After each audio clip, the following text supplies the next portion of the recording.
Well, well, well, it looks like old President Trump is going to force Jerome Powell's hand and essentially squeeze another rate cut out of the Fed by hook or by crook.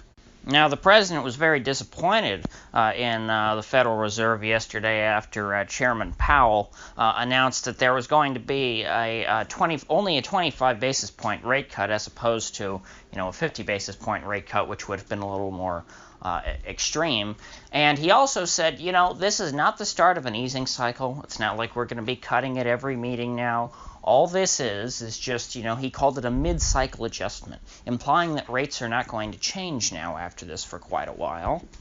Powell did not seem nearly as concerned about the state of the economy as, say, traders are, or that the president is. And, despite the president saying that he thinks we have the greatest economy ever, he's still very upset that the Fed is not cutting rates. And the reason why he's afraid is, of course, because he understands that this is, in fact, a very weak economy, that it can't even handle 2.25% rates. This economy needs 0% rates that it had for, nearly 10 years under Obama. And so President Trump is determined to make that happen. So when the Fed announced that this was just a mid-cycle adjustment, that they're not going to keep cutting in the futures, stocks plunged because the stock market understands, much like the president, that this very weak economy needs steep rate cuts in order to survive.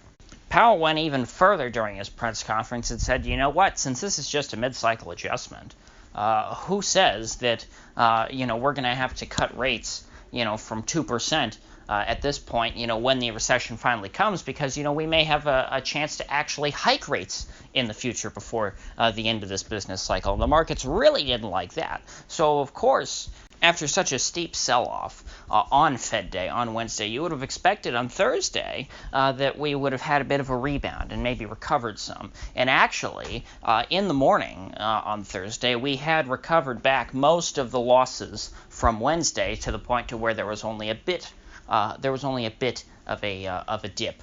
From from the Tuesday close, and that's when President Trump decided to come in and whip out the big 10% tariffs on China. With one tweet, the president sent the markets back down into a tailspin before closing around the 2950 line. Now, for a while there, for a few minutes at least, I believe I saw it get on, the S&P get under 2944. So they ended the day up or down over 20 points. Now, as I record this on Friday, the futures are showing that the market's going to open about 12 points down. So from where it was, so that should be at about like 2941, which is not a great starting point for risk-free Friday when stocks are never supposed to go down.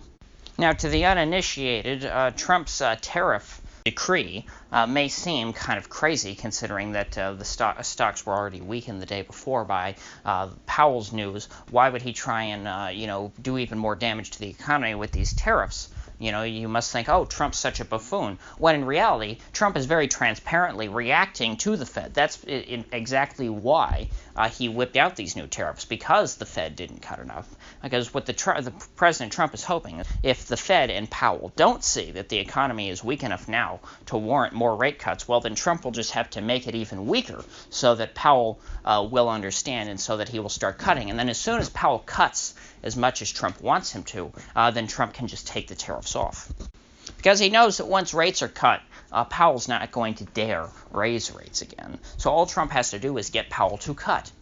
The 2019 rally, which has allowed the stock market to recover from, the great dip that was winter of 2018, and of course culminating in the Christmas Eve massacre, has been two factors. One, trade talk optimism, and two, Fed rate cut optimism. The president knows that the market really needs both of those factors to keep going up, because there are no fundamentals that are dictating that the price of stocks must rise. In fact, fundamentals would seem to indicate that prices should come down substantially, and that's exactly what we would see if rate cuts and trade talk optimism was taken off the table like it was yesterday. That's what we saw yesterday and this morning, a situation in which Powell says essentially there are no rate cuts coming necessarily, and Trump has essentially guaranteed that there is no trade deal coming. Because of that, markets have no reason to rally. It's not like these companies on their own merits are worth buying. So what Trump is trying to do is,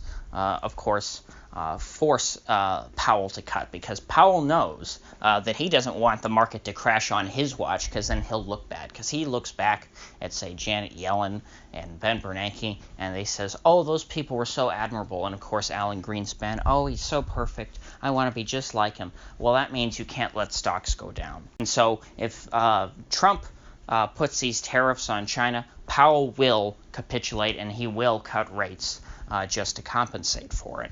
He even alluded to as much in his press conference, saying that, well, if global trade tensions, continue to escalate, we may have to reevaluate our lack of rate cuts planned for the future.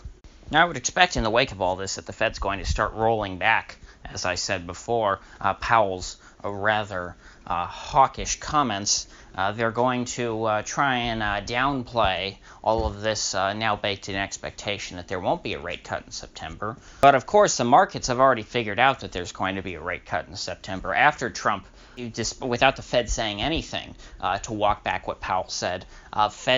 Trump's tariffs alone was able to shoot the Fed rate cut odds that the futures market are pricing in all the way up to 95%. And of course, the Fed has never not cut when the futures market have priced in a cut. So at this point, it is pretty much guaranteed that there will be a September rate cut without the Fed having changed any of what they've actually said. Some traders seem to have figured out at this point that the Fed is not independent and certainly not data dependent. They are easily manipulated by this president, and it's pretty laughable. And I have to say, as a longtime Fed critic, I am rather happy to see them emasculated in such a way. So on that note, I think I will end it here and see how things go on Risk-Free Friday. So if you gained anything of value out of this video, I'd appreciate you clicking that like button and subscribing. And if you do subscribe, please do click the bell, because I do upload every day and I'd hate to have you miss one. So I'll see you folks back here tomorrow.